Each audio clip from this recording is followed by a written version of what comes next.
Assalamualaikum warahmatullahi wabarakatuh. Puji syukur marilah kita panjatkan kehadirat Allah Subhanahu wa taala atas rahmat berupa kesehatan sehingga kita bisa melaksanakan diskusi pada hari ini. Sebelumnya perkenalkan kami dari kelompok 3 yang beranggotakan Ella Amelia, Febi Nur Islamiati, Fitri Fauziah, dan Ilham Muspika Amrullah. Di sini kita akan menjelaskan materi tentang konsep dan peran perilaku organisasional. Pada hari ini saya Fitri Fauziah berperan sebagai moderator untuk memimpin diskusi ini. Baik langsung saja ke materi pertama yaitu keterlibatan peran manajer. Nah, bisa kita lihat di sini bahwa manajer itu berperan sebagai seseorang yang mengordinasikan kegiatan ataupun pekerjaan baik itu antar kelompok maupun antar individu. Guna untuk mencapai suatu tujuan organisasi yang memiliki peranan penting bagi keberhasilan organisasi tersebut, di mana terletak pada kebutuhan akan koordinasi, kendali, dan perbaikan kinerja melalui komunikasi yang harmonis. Nah, selanjutnya, apa sih definisi dari perilaku organisasi itu sendiri? Perilaku organisasi adalah sekumpulan orang yang diatur secara sengaja yang memiliki tujuan atau visi misi yang sama untuk bekerja sama dalam mencapai tujuan tersebut. Materi selanjutnya akan dijelaskan oleh saudari Febi Nur Islamiati. Bismillahirrahmanirrahim. Saya Febi Nur Islamiati. Di sini saya akan melanjutkan pemaparan materi yang telah disampaikan oleh teman saya. Slide selanjutnya yaitu hal penting dalam perilaku organisasi. Di sini ada 3 poin. Yang pertama, interaksi yang terjadi dari orang-orang yang berinteraksi menggambarkan peran mereka. Yang kedua, peranan sosial menggambarkan hak, tugas, kewajiban, dan perilaku yang sesuai dengan orang yang memegang posisi tertentu. Yang ketiga, ada peran membedakan perilaku dari orang yang menduduki posisi organisasi sekaligus berfungsi mempersatukan kelompok dan fungsi koordinasi. Dari ketiga poin tersebut, seorang manajer ini harus bisa memahami peran mana yang harus dimainkan oleh setiap anggotanya, yaitu dengan cara mendidik anggota tersebut mengenai perilakunya sehingga dapat sesuai dengan yang diharapkan. Seorang manajer juga harus peka terhadap hal ini dikarenakan mempekerjakan karyawan yang nilai-nilainya ini tidak selaras dengan nilai-nilai organisasi. Slide selanjutnya yaitu ada perubahan pada tingkat individu. Di sini ada 4 poin. Yang pertama, ada perbedaan individu, motivasi, pemberdayaan, dan perilaku etis.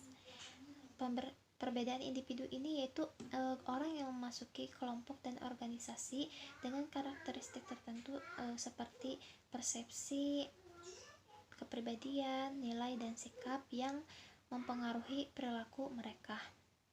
Yang kedua ada motivasi. Motivasi ini yaitu yang ada pada diri seseorang sebagai dorongan dan keinginan yang ingin dicapai. Yang ketiga ada pemberdayaan, yaitu seorang manajer yang sedang menempatkan karyawan yang berwenang terhadap apa yang sedang mereka lakukan. Yang keempat ada perilaku etis. Nah, dari perilaku etis ini ada etika, yaitu etika ini merupakan norma dan standar perilaku ketika berinteraksi dengan orang lain. Akuntan merupakan profesi yang keberadaannya ini sangat tergantung pada kepercayaan masyarakat sehingga dalam menjalankan tugasnya ini seorang akuntan harus menjunjung tinggi etika. Dari perilaku etis ini terdapat istilah kode etik, yaitu etika yang dituangkan dalam bentuk aturan khusus sebagai aturan main sebuah profesi dalam memberikan pelayanan kepada konsumennya. Slide selanjutnya ada perubahan pada tingkat kelompok. Di sini ada 2 poin. Yang pertama, bekerja dengan yang lainnya. Itu ada kekuatan kerja yang berkualitas tinggi melibatkan komunikasi, pemikiran, pembelajaran, dan bekerja dengan yang lainnya. Artinya banyak keberhasilan dalam pekerjaan yang melibatkan pengembangan hubungan orang-orang di dalamnya. Yang kedua ada perbedaan kekuatan kerja, yaitu ada organisasi yang didalami ini berkaitan dengan perbedaan gender, ras, etnis, orientasi seksual, dan umur, sehingga butuh proses penyesuaian di dalamnya dan kemampuan untuk menyesuaikan terhadap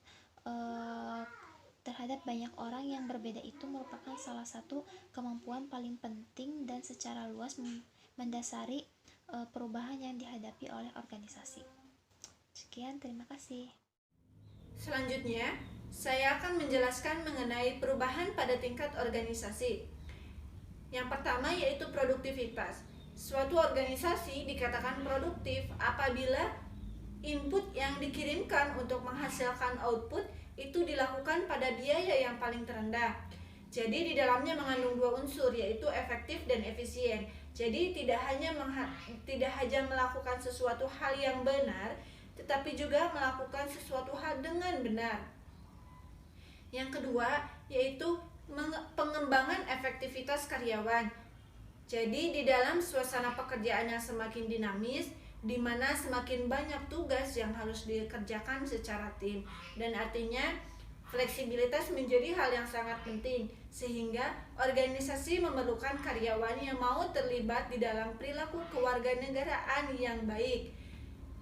Yang ketiga yaitu menempatkan orang pertama.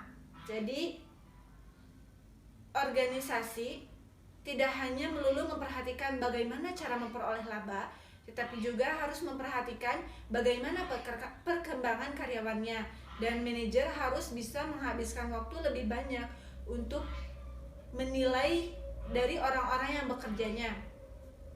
Yang keempat yaitu mengelola dan bekerja dalam dunia multikultural. Jadi harus bisa mengelola karyawan yang memiliki latar belakang yang berbeda, suku yang berbeda, ras, agama, dan lain sebagainya. Yang kelima yaitu fleksibilitas dalam manajemen sumber daya manusia, yaitu bisa diartikan perusahaan memerlukan pengembangan sistem desentralisasi yang mengutamakan pelimpahan wewenang dan tanggung jawab secara berjenjang. Selanjutnya yaitu dasar motivasional organisasi. Yang pertama, menarik dan menahan orang dalam sebuah sistem. Artinya karyawan ataupun orang yang bekerja yang mempunyai kapabilitas yang baik harus dipertahankan agar tetap berada di dalam sistem, karena manusia memiliki peran yang sangat penting. Artinya penempatan manusia di dalam sistem juga harus dilakukan secara tepat.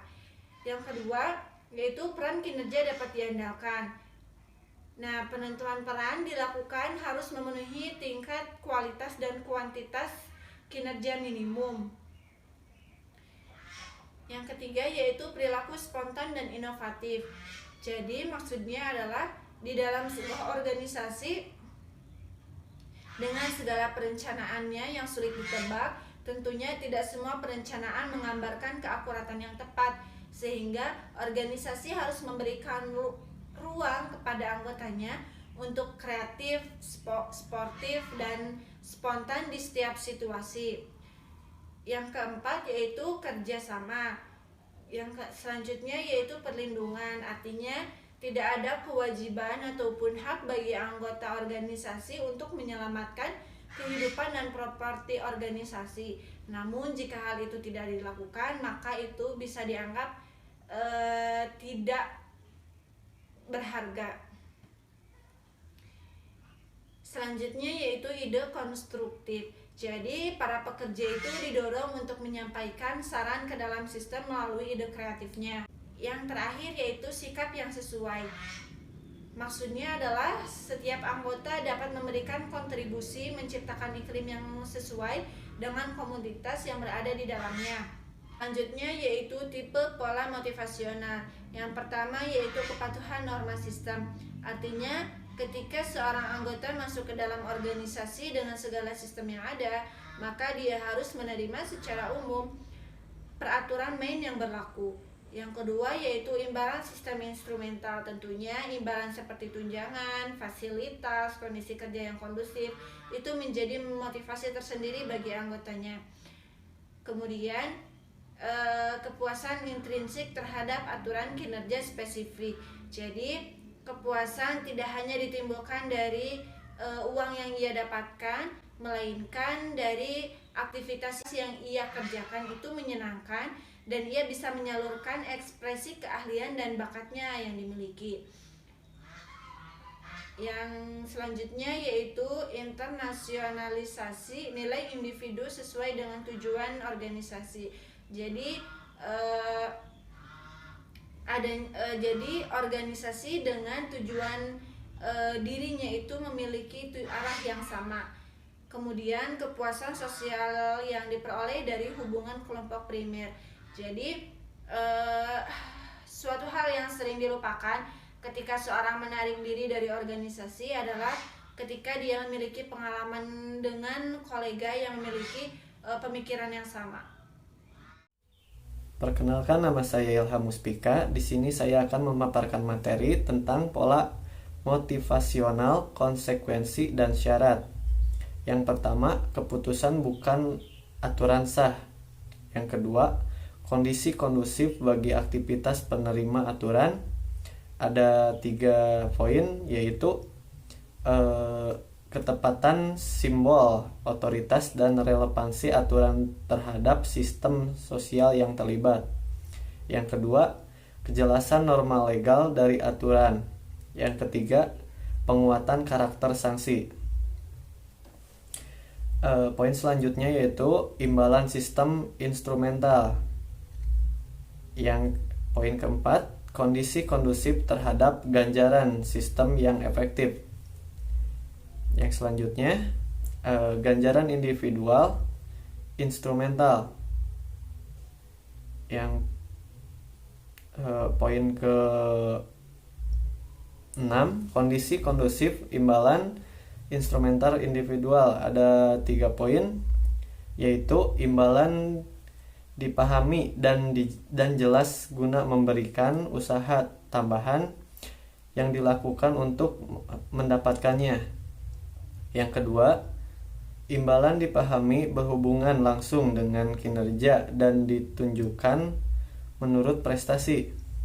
Yang ketiga, imbalan dipahami sebagai sesuatu yang adil. Poin yang ke-7 yaitu kepuasan kerja intrinsik.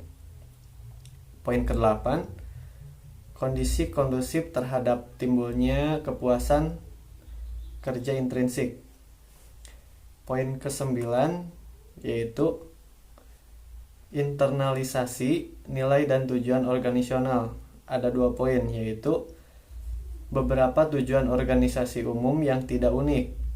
Yang kedua, terbentuk dengan nilai dan tujuan subsistem organisasi. Poin yang ke-10, kondisi kondusif dari internalisasi tujuan sistem. Ada 3 poin, yaitu partisipasi dalam keputusan-keputusan penting. Yang kedua, pemberian kontribusi terhadap kinerja kelompok secara signifikan. Yang ketiga, berbagai imbalan dengan pencapaian kelompok. Terus poin yang terakhir yaitu poin 11, kepuasan sosial dari hubungan kelompok primer. Sekian materi yang dapat kami sampaikan, kurang lebihnya mohon dimaafkan. Wassalamualaikum warahmatullahi wabarakatuh.